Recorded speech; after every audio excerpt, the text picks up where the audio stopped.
Hello and welcome back to another video. In this video we're going to be doing something slightly different. So sit down, follow us along and let's get started. So back in 2022 me and a friend have been racing buggies together and also playing around a bit with the MiniZs. One thing led to another and I said, why don't we try and get a few more people together? So I ended up starting up Sussex MicroRC, a small little club in a tiny little village, just a handful of people. So from there it's grown and grown, and 2.5 years later it's still absolutely buzzing. We have such a good time. The people that are at the club are absolutely amazing, and yeah, it couldn't ask for anything more. So then at the end of last year, the LosiMicroB was released, and that kind of changed everything. 100 quid, you can't really go wrong. So it took me all of about 5 minutes to order one. I'd seen just the one video on them, and I was like, yeah, that looks like the business. So I've got one on order, and yeah, I was impressed. So then a number of the other guys at the club picked them up, and it wasn't long before we had probably 4 or 5 going around the track. So this is going to be a bit of a series basically on building a buggy club. So there you go, that's a little bit of the background. I love building things, so I'm excited. I hope you guys are too. Let's get started. Okay, so jumping onto the computer, I have started to draw up a few little ideas of some ramps, some different profiles, some different sizes. So both kickers, flat banks, and then some sort of boxes so that we can use them as tabletops. This just on here just gives me a nice easy way to play around with shapes and sizes, to get a bit of a visual on what's going to work out. So then I just needed to decide the width of the ramps. I decided to go with 1.2 meters. That way it would work really nicely with a sheet of plywood. From the basic sketches, I then created the actual 3D versions of them. As you can see here, there's loads of components. Not all of them are turned on at the moment, so there are bits missing. But yeah, you kind of start to get a bit of a feel on what we're going to build and how we're going to build it. So with a lot of the design work now done, it is time to start cutting some bits out. So I'm in the CAM side of the software here, where I start to program the CNC machine to cut out the parts. We can then come to this part of the program here, which is a simulation. We can run the file on the computer here just to watch it do its thing. So yeah, there you go. So let's take this now out to the CNC and start to get things cut out. Right, so off Fusion I pulled just the sizes of the stock that I need to cut these from. Got, as I say, some quite nice 9mm ply here that I can use. Some of it varies in thickness a little bit. Some of this stuff down here I reclaimed from somewhere. I mean, it's only sort of more like 7, so I might leave that for the stringers. But yeah, it's good material, so I will make use of this and clear some space at the same time, which will be very handy. So here we go, cutting the first test panel of the, this will be the back face of the ramp. Hopefully it shouldn't take too long. So here we are cutting out the sides. This is for jump 2, not the smallest one, the second one up. It's a curved kicker. These are the outer parts, and then there'll be an inner part to hold the braces. So after I cut all the parts out, I did a quick mock-up, just using a piece of card to get an idea on the look. I thought it was perhaps a little too high, so it was back onto CAD. Reduce the height of the ramp down to 200mm and then cut them back out again for a second prototype. So there we have it, the second sort of prototype of these ramp sides. This one's the reduced one, down to 200mm. So we'll put that together, mock it up and see what it looks like. So once I finished cutting everything, I decided to make things more complicated than they needed to be. This is version 3 now.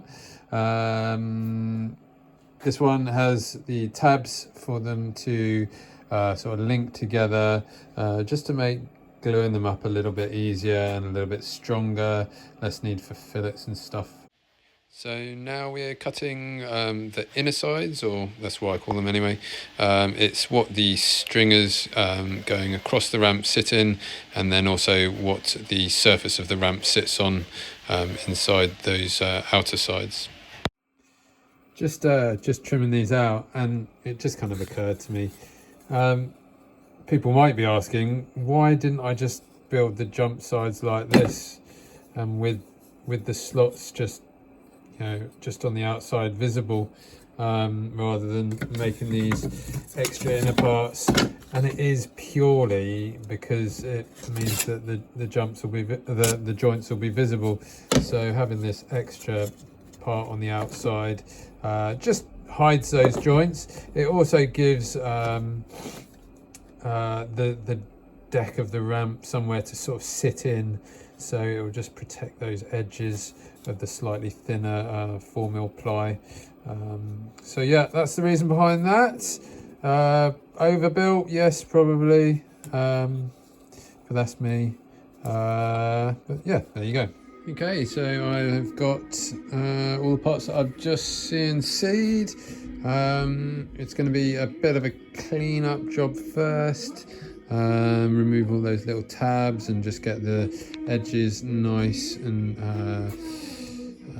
clean and smooth. I have actually just ordered myself a new little palm router, so that should be here in a few days. I would like to run that around all of these edges, but I kind of need to get on with things. So I think the first few bits I'm going to probably assemble and then try and tidy up afterwards, and then going forwards everything can be cleaned up. So yeah, next job, make a start on that. So the router showed up finally. Turned out to be a complete scam. This piece of junk showed up. It was supposed to be a Makita, but obviously not.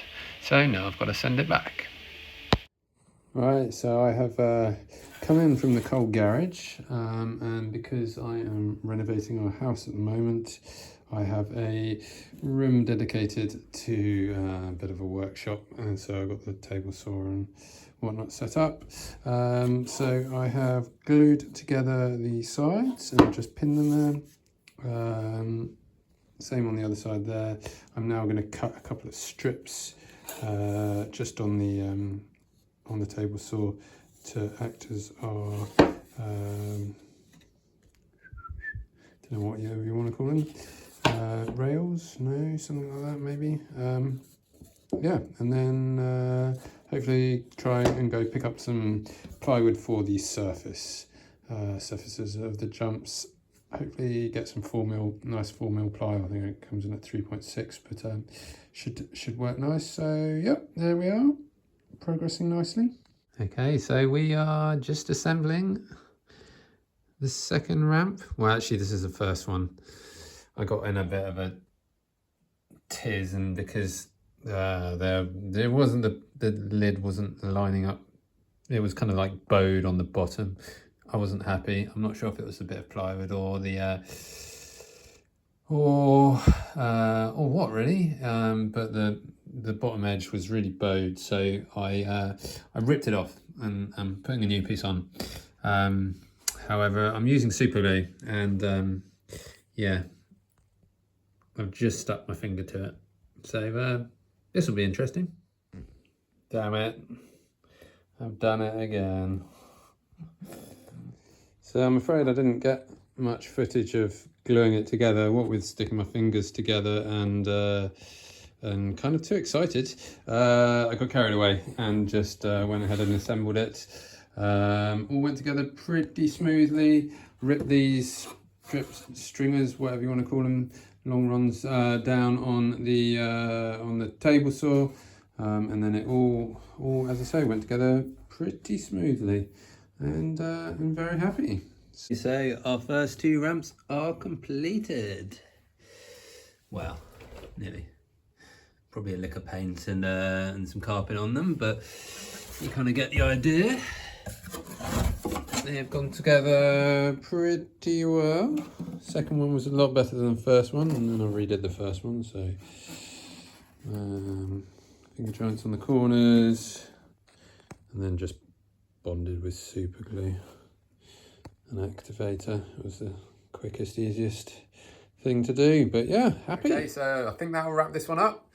Join us in the next video when we'll probably be doing a bit of 3D printing, hopefully building a few more ramps, and working on getting this track done. So many thanks for watching. As I've said before, if you haven't subscribed to the channel, please subscribe. I only have 2 or 3% of you subscribed at the moment, so it would really help me out if you hit that button. Otherwise, have fun at the track yourselves, and I will see you in the next one.